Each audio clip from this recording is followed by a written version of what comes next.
Olá, meu nome é Gilmar. Quando eu tinha 13 anos de idade, passei por uma situação que me atormenta até hoje. Bom, tudo aconteceu no ano de 1981. Eu e minha família morávamos no Mato Grosso, numa cidadezinha pequena. Era zona rural. Morávamos eu, minha mãe e 2 irmãos, um de 10 anos e a caçula de apenas 3 meses. Nosso pai havia nos abandonado à própria sorte. Ali passávamos muitas dificuldades. Meu pai simplesmente seguiu a vida dele esquecendo de nós. Eu fui logo atrás de um ganha-pão, pois as necessidades eram muitas. Larguei os estudos na 4ª série e fui trabalhar em usina no corte de cana. Era um serviço muito pesado para minha idade. Por vezes me cortei feio, mas não tinha outra saída. Era isso ou passar fome. Nossa casa era muito precária. Quando chovia, molhava tudo. Não tínhamos sequer banheiro.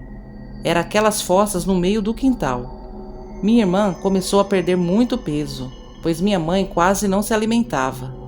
Minha mãe pensou em doar nossa irmã, mas eu e meu irmão choramos pedindo para ela não nos separar.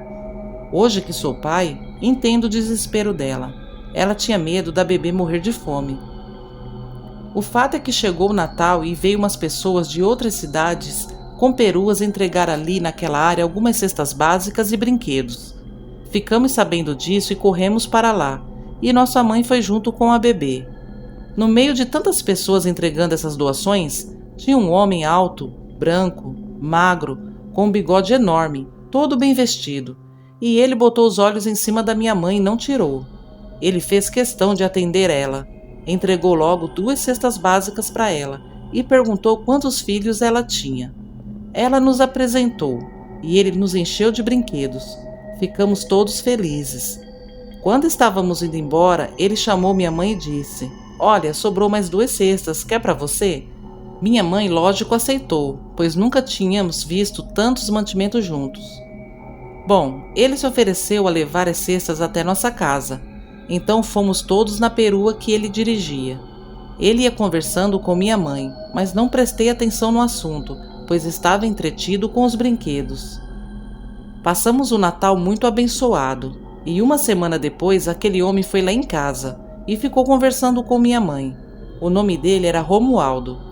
Pois bem, nisso ele começou a frequentar nossa casa com mais e mais frequência, até que um dia minha mãe nos chamou para uma conversa. "Olha, crianças, vocês sabem que o pai de vocês nos abandonou e eu não tenho como cuidar de vocês 3 sozinha. O Romualdo já mostrou ser um bom homem e gosta muito de vocês. Então ele vai vir morar com a gente e cuidar de nós." Meu irmão ficou todo feliz, pensando nas partes boas, mas eu não.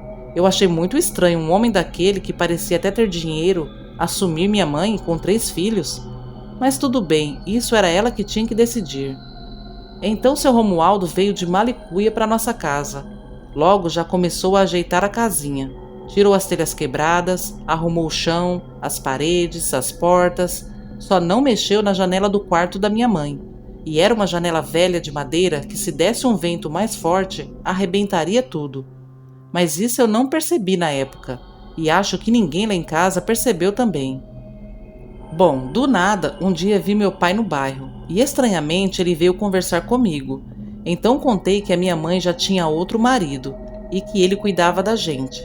Meu pai ficou enciumado, fazendo um monte de perguntas, e foi até lá em casa e o Romualdo não estava, e ele começou a discutir com minha mãe.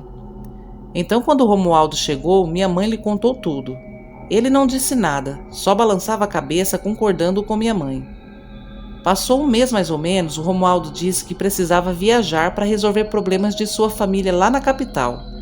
Nesse tempo que ele supostamente estaria lá, correu um boato que tinha um bicho enorme atacando os gados dos fazendeiros. Foram muitos ataques. Então um veterinário foi lá e disse que não era mordidas de onça, pois a mordedura era de um animal maior e desconhecido. Todos ali entraram em pânico, inclusive minha mãe, pois tinha medo até de nos deixar brincando na rua até tarde. Começaram a dizer que era um lobisomem. Todos os moradores se trancavam cedo em casa. Acabou as conversas nas calçadas. Num sábado de manhã, acordamos com batidas na porta. um conhecido de minha mãe, dizendo que meu pai tinha sido achado, caído numa estradinha, todo retalhado e mordido. Tinha sido levado para o hospital da cidade vizinha. Ficamos desesperados e minha mãe rezava para o Romualdo voltar logo, pois tinha medo de ficar ali sozinha conosco. 2 dias depois, meu pai voltou para casa e fomos visitá-lo. Ele estava todo arranhado, tinha umas mordidas nas costas e ele disse para minha mãe que vinha vindo de uma casa de mulheres, quando uma fera enorme pulou do meio do mato, em cima dele. Disse que fedia carniça. Aquilo parecia lobo, homem e macaco. Seus olhos eram vermelhos e ainda estava meio vestido, com umas peças rasgadas. Entraram numa luta corporal e aquilo só não o matou porque ele pegou uma cruz de prata que tinha numa correntinha e colocou na testa do bicho. Disse que nessa hora aquele bicho uivou e se contorceu todo e correu dali. Aí meu pai mostrou para minha mãe um pedaço da roupa que arrancou do bicho, ali no momento da luta, e perguntou para ela: reconhece esse pano? Eu já vi aquele tal de Romualdo com uma camisa desse pano. Minha mãe contestou, dizendo que não existia só uma peça de roupa no mundo feita com aquele pano. Mas analisando depois, realmente, eu nunca tinha visto outra pessoa por ali com uma roupa que tivesse aquela estampa. Era um pano azul clarinho com desenhos de flores roxas e girassóis. Só Romualdo tinha uma camisa igual àquela. Então fomos embora para casa e percebi que minha mãe ficou muito aflita depois disso. Ela estava inquieta. Dias depois, Romualdo chegou de viagem. Ele estava todo desconfiado. Evitava muita conversa. À noite escutei ele e minha mãe discutindo. E ele dizia: você é louca? Não fui eu nem estava aqui. Você é louca.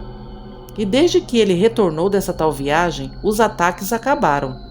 E logo meu pai também já estava recuperado. E começou a ir na nossa porta várias vezes. Ele estava desconfiado do homem. Mas minha mãe dizia que ele queria estragar o casamento dela, pois de fato o Romualdo era bom marido e um bom padrasto para nós. Enfim, um dia meu pai foi lá em casa e deu de cara com o Romualdo. Os dois discutiram feio, chegaram a puxar peixeira um para o outro. E lembro do Romualdo dizendo: isso não vai ficar assim, eu posso até ir embora daqui, mas não vou sozinho. Depois disso, meu pai nunca mais foi lá na porta, mas passava na rua várias vezes. Uns 15 dias depois, o Romualdo viajou de novo e ficamos sozinhos em casa. Só que dessa vez não houve ataques por ali. Estava tudo tranquilo. Até que em uma noite estava chovendo forte. Minha mãe nos deu janta e fomos deitar cedo. A bebê dormia no mesmo quarto que ela, e eu e meu irmão no outro quarto. Eu comecei a ouvir pisadas rodeando a casa. Eram pisadas de bicho grande. Então acordei meu irmão e ele também ouviu. Ficamos quietinhos ouvindo aquilo lá fora, até que ouvimos uma pancada forte e nossa mãe gritando. Corremos para o quarto dela e ela tinha deixado uma velinha acesa, e vimos um monstro enorme dentro do quarto dela, do lado do berço. Aquilo estourou a janela velha e tinha pulado para dentro. Começamos a gritar de medo. Minha mãe fazia menção de se aproximar do berço para pegar a bebê, mas aquele ser rosnava para o nosso lado.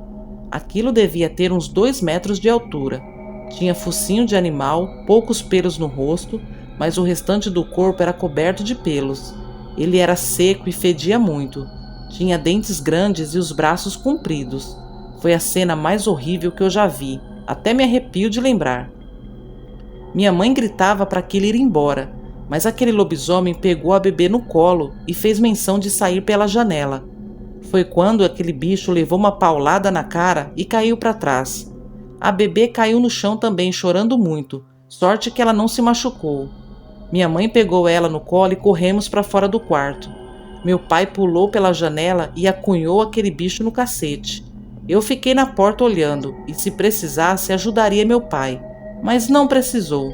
Meu pai dava cada paulada naquele bicho que o bicho gritava de dor. Tentava se levantar, mas não conseguia. E meu pai, batendo nele, dizia: toma, seu safado, eu já estava te vigiando faz tempo, cabra sem vergonha. Aquilo uivava e gritava de dor, e meu pai toma cacetada no lombo daquilo. Mas aquele lobisomem conseguiu se levantar e deu uma mordida no braço do meu pai, e meu pai soltou o porrete. Aquele bicho aproveitou o momento e pulou pela janela e saiu correndo em pé igual um ser humano.